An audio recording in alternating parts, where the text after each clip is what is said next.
I have been here since yesterday, and these 3 days I kept only so that I could meet all of you in every Vidhan Sabha, and I could thank you from my heart for everything you did for my election. ഞാൻ ഇന്നലെ മുതൽ ഈ parliament മണ്ഡലത്തിൽ ഉണ്ട്. ഈ വരവിന്റെ ഉദ്ദേശം 7 നിയോജക മണ്ഡലങ്ങളിലും പെട്ട ഏറ്റവും താഴെത്തട്ടിൽ ബൂത്ത് തലത്തിൽ പ്രവർത്തിച്ചവരെ നേരിൽ കണ്ട് അവരോട് ഈ വിജയത്തിൽ എന്റെ നന്ദി രേഖപ്പെടുത്തുക എന്നത് മാത്രമാണ്. So I came specially just to say thank you to all of you, because as you know, for many years I managed the election of Sonia ji and Rahul ji in Uttar Pradesh, in Raebareli and Amethi. ഞാൻ വന്നിരിക്കുന്ന പോലെ ഞാൻ നിങ്ങളോട് നന്ദി പറയാൻ വേണ്ടി മാത്രമാണ് വന്നത്.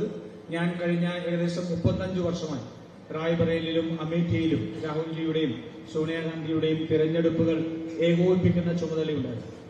And when I first went to Amethi to fight the election for my mother, I would like to tell you that there was no organization on the ground. For many years, my father had passed away some years ago. For many years, the Congress organization on the ground in Amethi had become very weak and scattered. ഞാൻ ആദ്യമായി അമ്മയ്ക്ക് വേണ്ടിയിട്ട് അമേഠിയിൽ തിരഞ്ഞെടുപ്പ് മത്സരത്തിന് സമയത്ത് പ്രചരണത്തിന് വേണ്ടി ഇറങ്ങുമ്പോൾ അമേഠിയിൽ യാതൊരു വിധത്തിലുള്ള സംഘടനാ സംവിധാനവും ഉണ്ടായിരുന്നില്ല. എന്റെ പിതാവ് രാജീവ് ഗാന്ധി മരണപ്പെട്ടതിന് ശേഷം കുറെ നാൾ ആ മണ്ഡലത്തിൽ സംഘടന വളരെ ദുർബലമായി ഉണ്ടായിരുന്ന പ്രവർത്തകർ മുഴുവൻ ചിതറിപ്പോകുന്ന ഒരു സാഹചര്യമായിരുന്നു ഉണ്ടായിരുന്നത്. So in 1999, when my mother fought her first election and sent me there, I used to campaign in the daytime, and in the evening till 3-4 in the morning, I used to have meetings with the workers who were left in our blocks. And slowly at night we used to sit down, make the block committee, choose the block president, and like that we used to manage the campaign. അതുകൊണ്ട് 1999 സോണിയാഗാന്ധി ആദ്യമായി അമേഠിയിൽ മത്സരിക്കുമ്പോൾ എന്നെ അവിടെ പ്രവർത്തനത്തിന് വേണ്ടി അയച്ചു. അവിടെ എനിക്ക് പകൽ സമയവും പ്രചരണവും രാത്രി സമയം പുലർച്ചെ ഏകദേശം 3-4 മണി വരെ ബ്ലോക്ക് പ്രസിഡന്റുമാരെല്ലാമായി ഇരുന്നു കൊണ്ട് അവിടുത്തെ സംഘടനയ്ക്ക് രൂപം കൊടുക്കുകയും ചെയ്യേണ്ട പ്രവർത്തനമായിരുന്നു എനിക്ക് ചെയ്യേണ്ടത്. അവിടുത്തെ ഏറ്റവും താഴെത്തട്ടിലുള്ള ബാക്കി അവിടെ ഉണ്ടായിരുന്ന പ്രവർത്തകരെ ഏകോപിപ്പിച്ചു വേണ്ടിയിരുന്നു ആ തെരഞ്ഞെടുപ്പിനെ നേരിടാൻ. So that is when I started to learn how important all of you are, the people who are working on the ground, in the blocks, in the panchayats, in the villages for an election. അവിടെ നിന്നാണ് സംഘടനയുടെ ഏറ്റവും താഴെത്തട്ടിലുള്ള നമ്മുടെ സംഘടനയുടെ ബലത്തിന്റെ ആവശ്യകത എനിക്ക് ബോധ്യപ്പെട്ടത്. നമ്മുടെ ബ്ലോക്കില് അതുപോലെ തന്നെ മണ്ഡലങ്ങളിൽ നമ്മുടെ ബൂത്തുകളിൽ ഏറ്റവും താഴെ ജനങ്ങളുമായി ബന്ധപ്പെട്ട് പ്രവർത്തനം ഏകോപിപ്പിക്കുന്നവരുടെ ഏറ്റവും പ്രാധാന്യം എനിക്ക് അങ്ങനെയാണ് മനസ്സിലായത്. And when I came here to fight my own election 35 years later, or maybe 25 years later, my brother told me, Rahul ji told me, you only campaign. Leave the whole election to the organization in Wayanad. അതുകൊണ്ട് ഞാൻ ഇവിടെ തെരഞ്ഞെടുപ്പിന് മത്സരിക്കാൻ വേണ്ടി വന്നപ്പോൾ ഏകദേശം 35-25 വർഷത്തിന് ശേഷമാണ് ഞാനിവിടെ വന്നപ്പോൾ എന്നോട് രാഹുൽ ഗാന്ധി പറഞ്ഞത്, നിങ്ങൾ പ്രചരണത്തിൽ മാത്രം ശ്രദ്ധ കേന്ദ്രീകരിക്കുക, തെരഞ്ഞെടുപ്പ് പ്രവർത്തനങ്ങൾ മുഴുവൻ ഇവിടുത്തെ സംഘടനാ സംവിധാനത്തിന് വിട്ടുകൊടുക്കുക എന്നാണ് എന്നോട് പറഞ്ഞത്. So I was very worried. I thought, how is it possible? I must find out, He said, no. You listen to your brother, you leave it to the organization and to the leaders in Wayanad, and they will fight the election for you. You only campaign in this election.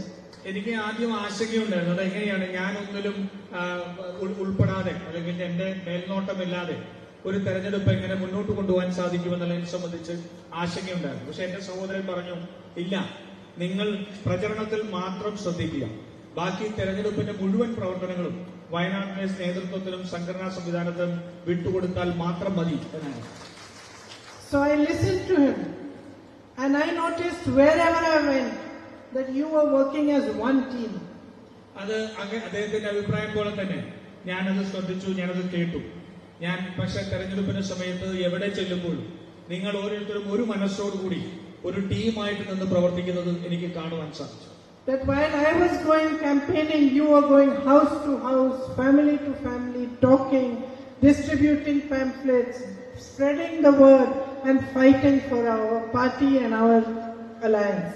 ഞാൻ അങ്ങനെ പ്രചരണത്തിന് വേണ്ടി ഞാൻ പോകുമ്പോൾ നിങ്ങൾ അതേസമയം വീടുകളിലേക്ക് ചെന്ന് കുടുംബങ്ങളെ കണ്ട് അവരോട് സംസാരിച്ച് നമ്മുടെ ലഘുലേഖകൾ വിതരണം ചെയ്ത് അവരോട് വോട്ട് അഭ്യർത്ഥിച്ചുകൊണ്ട് നിങ്ങൾ പ്രവർത്തനം മുന്നോട്ട് കൊണ്ടുപോവുകയാണ്. And I am extremely proud to say that this result which I received in this election, this victory, does not belong to me. It belongs to all of you. It was your hard work. അതുകൊണ്ട് ഞാൻ അഭിമാനത്തോടുകൂടി പറയുന്നു, ഈ വിജയത്തിന്റെ അവകാശം അത് എനിക്കല്ല, നിങ്ങളെ പോലുള്ള ഏറ്റവും താഴെത്തട്ടിൽ പ്രവർത്തിച്ച പ്രവർത്തകരുടെ വിജയമാണ് എന്ന് അഭിമാനത്തോടുകൂടി പറയുന്നു. And you must understand, I'm sure you understand it in your own ways, but you must understand that today the fight that we are fighting, the fight that all of you are fighting, is not just a fight for our own politics or our own ideas. It is a fight for the Constitution of India, for the essence of India, for everything that makes our nation what it is today. നിങ്ങൾ മനസ്സിലാക്കുമെന്ന് ഞാൻ പ്രതീക്ഷിക്കുന്നു. നിങ്ങൾക്ക് നേരത്തെ മനസ്സിലായിട്ടുമുണ്ട്, ഈ പോരാട്ടം നമ്മുടെ രാഷ്ട്രീയത്തിനും നമ്മുടെ ആശയങ്ങൾക്കും വേണ്ടി മാത്രമുള്ള ഒരു പോരാട്ടമല്ല. നമ്മുടെ ഈ പോരാട്ടം ഇന്ന് നടക്കുന്നത് ഇന്ത്യയുടെ ഭരണഘടനയും ഇന്ത്യയുടെ ഇന്ത്യയുടെ ആശയത്തിന്റെ അന്തസ്സത്തെയും രക്ഷിക്കുന്നതിന് വേണ്ടി സംരക്ഷിക്കുന്നതിന് വേണ്ടിയിട്ടുള്ള പോരാട്ടമാണ്. It is probably for the first time in the history of our nation that we have a government which is working to weaken the constitution and to weaken democracy. നമ്മുടെ ചരിത്രത്തിൽ, ഇന്ത്യയുടെ ചരിത്രത്തിൽ ഒരിക്കൽ ഒരുപക്ഷെ ആദ്യമായിട്ടാണ് ഒരു ഭരണകൂടം തന്നെ രാജ്യത്തിന്റെ ഭരണഘടനയെ ദുർബലപ്പെടുത്താനും അതിനെ നശിപ്പിക്കാനും വേണ്ടി ശ്രമിക്കുന്ന ഒരു പ്രത്യേക സാഹചര്യം ഉണ്ടാകുന്നു. So you are not just soldiers and warriors for the UDF. You are soldiers and warriors for the soul of India. അതുകൊണ്ട് നിങ്ങൾ UDF ഐക്യജനാധിപത്യ മുന്നണിയുടെ മാത്രം പോരാളികളല്ല, മറിച്ച് ഈ രാജ്യത്തിന്റെ ആത്മാവിന്റെ പോരാളികളാണ് എന്ന് പറയാൻ ആഗ്രഹിക്കുന്നു. It is through you that people will understand the truth about what is going on in our country. Through you that people will understand that we are fighting for their rights, for them to be stronger, for our constitution. ഈ രാജ്യത്ത് നടന്നുകൊണ്ടിരിക്കുന്നത് എന്താണ് എന്നറിയുന്നത് നിങ്ങളിലൂടെയായിരിക്കും. ഈ രാജ്യത്ത് നടക്കുന്ന പോരാട്ടങ്ങളെ സംബന്ധിച്ച്, ഈ ഭരണഘടന സംരക്ഷിക്കാൻ നടത്തേണ്ട പോരാട്ടത്തെക്കുറിച്ച് ജനങ്ങൾ അറിയേണ്ടത് നിങ്ങളിലൂടെ ആയിരിക്കും. And equally, it is through you that the voice of the people will be carried to us and we will be able to represent it better in Parliament and in the Assembly. അതുപോലെ തന്നെ നിങ്ങളിലൂടെ തന്നെയാണ് ജനങ്ങളുടെ ശബ്ദം നമ്മളിലേക്ക് എത്തുന്നത്, നേതൃത്വത്തിലേക്ക് എത്തുന്നതും ആ ശബ്ദത്തെ നമുക്ക് ഇന്ത്യയുടെ പാർലമെന്റിലും നിയമസഭയിലും ഉൾപ്പെടെ ജനങ്ങളുടെ ശബ്ദമായി പ്രവർത്തിക്കാൻ കഴിയുന്നതും നിങ്ങളിലൂടെ തന്നെയായിരിക്കും. I know that the election results were not only the result of your work during the election campaign. They came the way they did because of your work with Rahul ji for the last 5 years. ഈ തെരഞ്ഞെടുപ്പിൽ നിങ്ങൾ നടത്തിയ പ്രവർത്തനങ്ങളുടെ മാത്രമായിട്ടല്ല നമുക്ക് ഇത്രയും ഒരു വിജയം നമുക്ക് ലഭിച്ചത്. കഴിഞ്ഞ 5 വർഷം രാഹുൽ ഗാന്ധി MP ആയിരിക്കുമ്പോഴും അദ്ദേഹത്തോടൊപ്പം നിങ്ങൾ നടത്തിയ പ്രവർത്തനങ്ങളുടെ കൂടെ ഫലമാണ് ഈ വിജയം. So it is because you remain connected to people, because you understand what their issues are, because you bring those issues to us at the right time, that we are able to resolve problems and work properly. നിങ്ങൾ ജനങ്ങളോടൊപ്പം നിന്നുകൊണ്ട് അവരുടെ പ്രശ്നങ്ങളെ മനസ്സിലാക്കി അവരുടെ പ്രശ്നങ്ങൾ സമയാസമയങ്ങളിൽ നേതൃത്വത്തിലേക്ക് എത്തി അതിന് പരിഹാരം കണ്ടെത്തി നമ്മൾ ഒരുമിച്ച് പ്രവർത്തിച്ച് പരിഹാരം കണ്ടെത്തിയതിലൂടെയാണ് നമ്മൾ മുന്നോട്ട് പോയത്. My colleagues on stage spoke about the man-animal conflict. I know it is a very deep issue which is very troubling for all of you. I myself came here around 10 days back because a lady was killed by a tiger. At that time, I held a meeting with the district magistrate and with all the forest officials. And you're right, Bashir ji, when you say that we do not have enough funds coming in for it. And I spoke to them, I promised them that I will try my best to raise funds and also to speak to the authorities, to speak to the central government, state government, write to them, put pressure on them so that more funds can be allocated. Because until they have the adequate funds, then that protection will not be complete. ഇവിടെ എന്റെ സഹപ്രവർത്തകൻ ഇത് ഏറ്റവും പ്രധാനപ്പെട്ട വിഷയമായ മനുഷ്യ വന്യജീവി സംഘർഷത്തെ കുറിച്ച് സംസാരിക്കുന്നത്.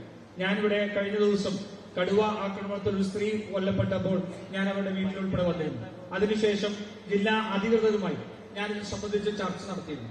അവരുടെ ഏറ്റവും പ്രധാനപ്പെട്ട പ്രശ്നം മതിയായ ഫണ്ട് അതിനുവേണ്ടി ലഭിക്കുന്നില്ല എന്നുള്ളതാണ്. ഫണ്ട് ലഭിക്കാത്തതിന്റെ പരിമിതിയോടുകൂടി പ്രവർത്തനങ്ങൾക്ക് വേഗത വരാത്ത സാഹചര്യമുണ്ട്. അതുകൊണ്ട് അതിന് CSR ഫണ്ടുകൾ ഉൾപ്പെടെ മറ്റു തരത്തിൽ നിന്ന് ഫണ്ടുകൾ ഏകോപിപ്പിക്കുന്നതിന് വേണ്ടിയും കേന്ദ്ര സർക്കാരിൽ നിന്ന് വേണ്ട ഫണ്ട് ലഭിക്കുന്നതിന് വേണ്ടിയും പ്രവർത്തനം നടത്തുമെന്ന് ഞാൻ പറയുകയുണ്ടായി. I had said during my election campaign that tourism should be a focus. Farming and agriculture should be a focus. And in the next 4.5 years, I intend to focus on these aspects and to try my best to improve facilities, to improve the people's perception, to make them understand what a beautiful place it is here to visit. As you talked about the Chaliyar area, I will take that up as well. And I will push and pressurize as much as I can in Parliament and outside of it for all these issues to be raised and also for us to receive funds and the adequate help that we require. ഞാൻ തെരഞ്ഞെടുപ്പ് പ്രചരണത്തിലൂടെ എത്തിയപ്പോൾ ഈ വയനാടിന്റെ tourism രംഗത്തെ കുറിച്ച് ഞാൻ മനസ്സിലാക്കേണ്ടത് സംസാരിക്കേണ്ടായി. Tourism എത്രമാത്രം നമുക്ക് പ്രാധാന്യമാണ് ഉള്ളത് നമുക്ക് തിരിച്ചറിയേണ്ടതുണ്ട്. നമ്മുടെ ഇവിടുത്തെ കൃഷിയെ ഉൾപ്പെടെ നമുക്ക് പ്രോത്സാഹിപ്പിക്കേണ്ടതായിട്ടുണ്ട്. ഇവിടെ ചാലിയാർ പുഴയോട് ചേർന്നുള്ള ടൂറിസം പദ്ധതിയെ കുറിച്ച് എന്റെ സുഹൃത്ത് പറയുന്നുണ്ടായി. അതുൾപ്പെടെ നമുക്ക് ഏറ്റെടുത്ത് കേന്ദ്രത്തിൽ നിന്ന് പരമാവധി ഫണ്ട് നമുക്ക് ലഭ്യമായിക്കൊണ്ട് ടൂറിസം രംഗത്തെ ജനങ്ങൾക്ക് അവബോധം ഉണ്ടാക്കിക്കൊണ്ട് ഇങ്ങോട്ടേക്ക് വരാൻ ആകർഷിക്കുന്ന രീതിയിലുള്ള പ്രവർത്തനങ്ങൾ ഏറ്റെടുക്കാൻ ഞാൻ അടുത്ത 4 വർഷം ശ്രമിക്കും. But of course, these are the larger issues that we are facing. There are small everyday issues that you know best. പക്ഷേ ഇതെല്ലാം വലിയ വലിയ വിഷയങ്ങളാണ്. പക്ഷേ ഈ വലിയ വിഷയങ്ങൾക്കപ്പുറത്ത് ചെറിയ ചെറിയ ജനങ്ങളുടെ ദൈനംദിന ജീവിതത്തെ ബാധിക്കുന്ന വിഷയങ്ങളുണ്ട്. Roads in your panchayats, water facilities, health facilities, small issues, somebody is unwell, somebody has a particular disease, somebody needs help for something else. These are the smaller everyday issues that you all know and you all are in touch with. റോഡുകളെ സംബന്ധിച്ച്, വെള്ളത്തെ സംബന്ധിച്ച്, ആശുപത്രികളെ സംബന്ധിച്ച്, ചെറിയ മനുഷ്യർക്ക് ഉണ്ടാകുന്ന ചികിത്സയുടെ സാമ്പത്തിക പ്രശ്നങ്ങളെ സംബന്ധിച്ച് അത്തരത്തിൽ ഒട്ടേറെ ചെറിയ വിഷയങ്ങൾ ഉണ്ട്. അത് നിങ്ങൾക്ക് ഏറ്റവും കൂടുതൽ മനസ്സിലാവുന്ന അറിയാവുന്ന വിഷയങ്ങളാണ്. ആ വിഷയങ്ങളെ സംബന്ധിച്ചെല്ലാം നമുക്ക് മുന്നോട്ട് പോയേണ്ടതുണ്ട്. For these, as your MP, I would be happy if you brought them to me. Wherever I can help and support to improve situations, I will do my best. I also want to tell you that you have treated me like a family member throughout this campaign. ഞാൻ ഒരു MP എന്ന രീതിയിൽ ഞാൻ പറയാൻ ആഗ്രഹിക്കുന്നു, ഇത്തരത്തിലുള്ള വിഷയങ്ങൾ അത് എന്റെ ശ്രദ്ധയിലേക്ക് കൊണ്ടുവരണം. നമുക്ക് പരമാവധി ആൾക്കാരെ സഹായിക്കാൻ കഴിയുന്ന രീതിയിൽ നമുക്ക് എങ്ങനെ പ്രവർത്തനം മുന്നോട്ട് കൊണ്ടുപോകാൻ സാധിക്കുമെന്ന് നമുക്ക് നോക്കണം. ഇതെല്ലാം നിങ്ങളിൽ നിന്ന് എനിക്ക് ലഭിച്ചെങ്കിലേ മതിയാവുകയുള്ളൂ. അതുപോലെ തന്നെ ഞാൻ ഒരു കാര്യം കൂടി പറയാൻ ആഗ്രഹിക്കുന്നു.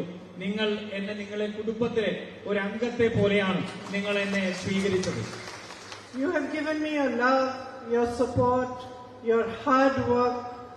നിങ്ങൾ നിങ്ങളുടെ സ്നേഹം തന്നു, നിങ്ങളുടെ കഠിനമായ പ്രയത്നം തന്നു, നിങ്ങളുടെ വാത്സല്യം എനിക്ക് തരികയുണ്ട്. And so as your family member, I am asking you that you must also give me some criticism, some guidance. അതുകൊണ്ട് നിങ്ങളുടെ ഒരു കുടുംബാംഗം എന്ന പോലെ തന്നെ ഞാൻ നിങ്ങളോട് പറയുന്നു, നിങ്ങൾ എനിക്ക് കുറച്ച് വിമർശനങ്ങൾ നിങ്ങൾ എനിക്ക് തരണം, നിങ്ങൾക്ക് എനിക്ക് കുറച്ച് മാർഗനിർദ്ദേശങ്ങൾ തരണം. Because I am beginning this journey with you today, when I have begun it a few months back. കാരണം ഈ യാത്ര ഞാൻ നിങ്ങളോടൊപ്പം ഈ യാത്ര തുടങ്ങിയിരിക്കുകയാണ്. കഴിഞ്ഞ 2 മാസം കൊണ്ടാണ് ഈ യാത്ര ആരംഭിച്ചത്. And I am new here. ഞാൻ ഇവിടെ പുതിയതാണ്. So it is for you to guide me how to go about it. അതുകൊണ്ട് എങ്ങനെയാണ് മുന്നോട്ട് പോകേണ്ടത് എന്നുള്ളത് നിങ്ങളുടെ നിർദ്ദേശങ്ങളും മാർഗനിർദ്ദേശങ്ങളും ആണ് എനിക്ക് ആവശ്യം. If you feel I am not focusing enough on something, you must tell me. ഞാൻ ഏതെങ്കിലും ഒരു മേഖലയെ സംബന്ധിച്ച് കാര്യമായ ശ്രദ്ധ കൊടുക്കുന്നില്ല എന്ന് നിങ്ങൾക്ക് തോന്നിയാൽ നിങ്ങൾ അത് എന്നോട് പറയണം. If you feel that I am making a mistake somewhere, you must tell me. ഞാൻ എവിടെയെങ്കിലും തെറ്റ് ചെയ്തു പോയാൽ, തെറ്റ് സംഭവിച്ചു പോയാൽ അതിനെ സംബന്ധിച്ചും നിങ്ങൾ എന്നോട് പറയണം. If there are things which are very important to your panchayat, which you feel that need to be addressed immediately, you must tell me. നിങ്ങളുടെ പഞ്ചായത്തിൽ ഒരു പ്രധാനപ്പെട്ട വിഷയം, അത് ഏറ്റവും അടിയന്തരമായി ശ്രദ്ധ വേണ്ട ഒരു വിഷയമാണെന്നുണ്ടെങ്കിൽ അത് നിങ്ങൾ എന്നോട് പറയണം. So I look forward to this journey with you. I will be here to stand shoulder to shoulder with you, to hold your hand through anything, your struggles, your difficulties, and we have many fights we have to fight ahead. അതുകൊണ്ട് ഞാൻ നിങ്ങളോടൊപ്പം ഈ യാത്ര തുടങ്ങിയാണ്. നിങ്ങളുടെ തോളോട് ചേർന്നുകൊണ്ട്, നിങ്ങളുടെ കൈ പിടിച്ചുകൊണ്ട് ഈ യാത്ര നമുക്ക് മുന്നോട്ട് പോകാം. നമുക്ക് ഒട്ടേറെ വിഷയങ്ങൾ ഏറ്റെടുത്ത് മുന്നോട്ട് പോകേണ്ടതുണ്ട്. ജനങ്ങളുടെ പ്രശ്നങ്ങൾ ഏറ്റെടുത്ത് മുന്നോട്ട് പോകേണ്ടതുണ്ട്. In a few months you will have the local body elections. അല്പസമയ മാസങ്ങൾക്ക് ഉള്ളിൽ തന്നെ നമ്മുടെ തദ്ദേശ സ്വയംഭരണ സ്ഥാപനങ്ങളിലേക്കുള്ള തിരഞ്ഞെടുപ്പുകൾ നടക്കും. I am sure all of you must be already preparing for that. And then after that you will, after another few months, you will have the state elections. തദ്ദേശ സ്വയംഭരണ സ്ഥാപനങ്ങൾക്ക് നിങ്ങൾ ഇപ്പോൾ തന്നെ നിങ്ങളുടെ പ്രവർത്തനങ്ങൾ തുടങ്ങിക്കഴിഞ്ഞിട്ടുണ്ടാവും. പക്ഷെ അത് കഴിയുമ്പോൾ തന്നെ നിയമസഭാ തെരഞ്ഞെടുപ്പ് അധികം വൈകാതെ തന്നെ ഉണ്ടാവും. So we cannot rest. We have to keep working and work as hard as we can so that the people of the whole Wayanad Lok Sabha constituency can have a good solid representation, whether it is in the assembly or it is in the parliament, and that we can fight for them and fight for their issues and bring a better development, better future for them here. അതുകൊണ്ട് നമുക്ക് വിശ്രമിക്കാൻ സമയമില്ല. നമ്മളുടെ പരമാവധി പ്രവർത്തകർക്ക്, നമ്മുടെ നേതാക്കന്മാർക്ക് ജനപ്രാതിനിധ്യം കിട്ടേണ്ട തെരഞ്ഞെടുപ്പുകളാണ്. അത് വഴി നമുക്ക് കൂടുതൽ ജനപ്രാതിനിധ്യം ഉണ്ടാക്കി ജനങ്ങളുടെ വിഷയങ്ങൾ ഏറ്റെടുത്തുകൊണ്ട് അവരുടെ പ്രശ്നങ്ങൾ പരിഹരിക്കുന്നതിന് വേണ്ടിയുള്ള പ്രവർത്തനങ്ങൾ നമുക്ക് മുന്നോട്ട് കൊണ്ടുപോകാം. In the end, I'd like to express again my deepest gratitude to you for everything you did for me to have this victory in the election, and for the strength and the hard work that you put in during the entire election campaign. Thank you very, very much. അതുകൊണ്ട് ഒരിക്കൽ കൂടി ഞാൻ വളരെ അഗാധമായ എന്റെ നന്ദി നിങ്ങളെ അറിയിക്കുകയാണ്. കഴിഞ്ഞ തെരഞ്ഞെടുപ്പിൽ കഠിനമായ പ്രയത്നം നടത്തിയതിനും ആ വിജയം നമുക്ക് നേടിയതിനും നിങ്ങളുടെ കഠിനമായ പ്രയത്നമുണ്ടായിരുന്നു. അതിന് ഞാൻ ഒരിക്കൽ കൂടി നന്ദി രേഖപ്പെടുത്തുകയാണ്. എല്ലാവർക്കും നന്ദി. I look forward to getting to know each one of you much better and to working with you in the next 4.5 years ahead. നിങ്ങളെ ഓരോരുത്തരെയും കൂടുതലായി മനസ്സിലാക്കുന്നതിന്